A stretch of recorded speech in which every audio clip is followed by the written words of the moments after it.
Hello দর্শকবৃন্দ, আবার চলে আসলাম নতুন ভিডিও নিয়ে এবং প্রিন্স মুভির কস্টিউম ডিরেক্টর এবং সে শাকিব খানের কথা দেখেন কি বল।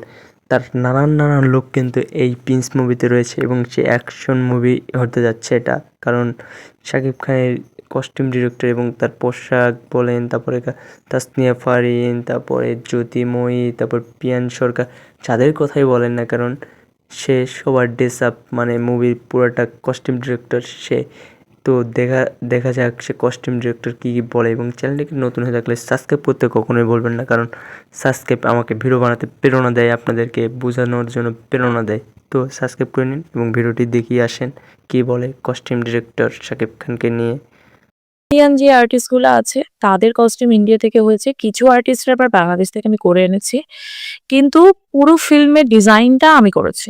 মানে আমি আমি যেটা ফিল করি যে একজন ডিজাইনারের আসলে পুরো ফিল্মই ডিজাইন করা উচিত, তাহলে সে ইন্ডিভিজুয়ালি বুঝতে পারে তার হিরোকে আসলে সে কি কাপড় দিবে, হিরোইনকে কি দিবে, আসলে হিরো অন্যদের থেকে কিভাবে আলাদা হবে। উনি যদি আলাদা করে না দেখতে পায় তাহলে সবার কস্টিউম প্রায় কাছাকাছি হয়ে যাবে, কালার স্কিম মিলবে না। সো একজন ডিজাইনারই পুরোটা আসলে তত্ত্বাবধানে থাকা উচিত। কস্টিউম যে করুক, কিন্তু একজন ডিজাইনারের আন্ডারে পুরোটা থাকলে ভালো।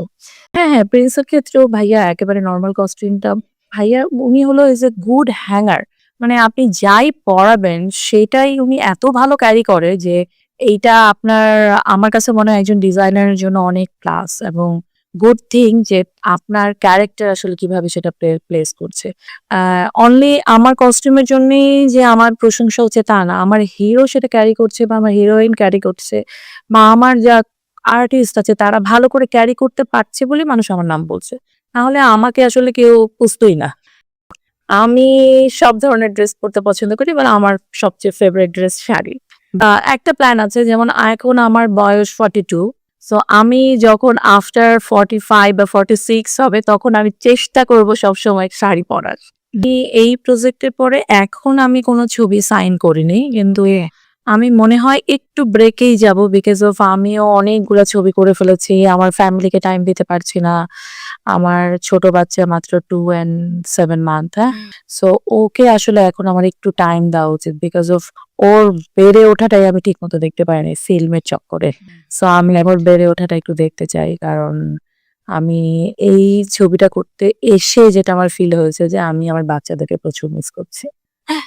রকস্টার টিমকে অনেক অনেক অভিনন্দন সবাইকে। আর রকস্টার টিমে সাকিব ভাইয়ের পার্সোনাল কস্টিউম করছে সাফিয়া সাথী, আর পুরো ফিল্মের জন্য করছে এইবার আমার ছোট বোন, বন্ধুর মতো।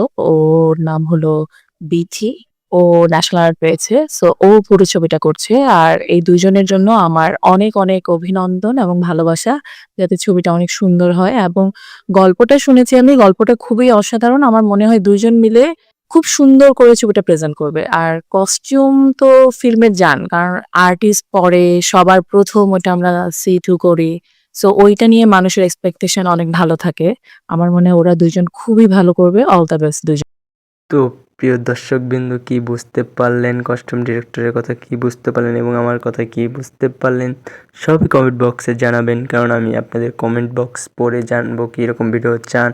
এবং আমি আবার নতুন ভিডিওর আপডেট দেবো ভালোভাবে। এবং আমার কথায় ভুল হচ্ছে, কারণ আমার মানুষ ভুল হতেই পারে। তো গাইস, আপনারা বলবেন কীরকম ভিডিও চান এবং প্রিন্স কস্টিউম ডিরেক্টর কী বললো, কী বুঝলেন, সবই কমেন্ট বক্সে বলবেন। তো প্রিন্স কেমন হতে যাচ্ছে কমেন্ট বক্সে বলবেন এবং কে হলে যে দেখবেন এটাও বলবেন, কারণ প্রিন্স বাসায় থেকে পাইরেসি হওয়ার অপেক্ষায় থাকবেন এবং ফোনে দেখার চেষ্টা করবেন।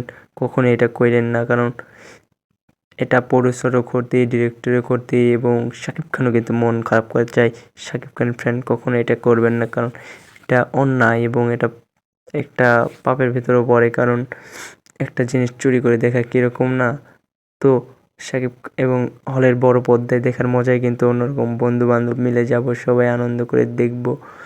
মানে এটা ফ্যামিলি নিয়ে দেখার মতো মুভি এবং অ্যাকশন ধাঁচের এবং রোমান্টিক ড্রামা যাই বলেন সবই রয়েছে এই মুভিতে। তো আল্লাহ হাফেজ, সবাই ভালো থাকবেন, সুস্থ থাকবেন। অনেক কথাই বলে ফেলছি। Tata, bye bye.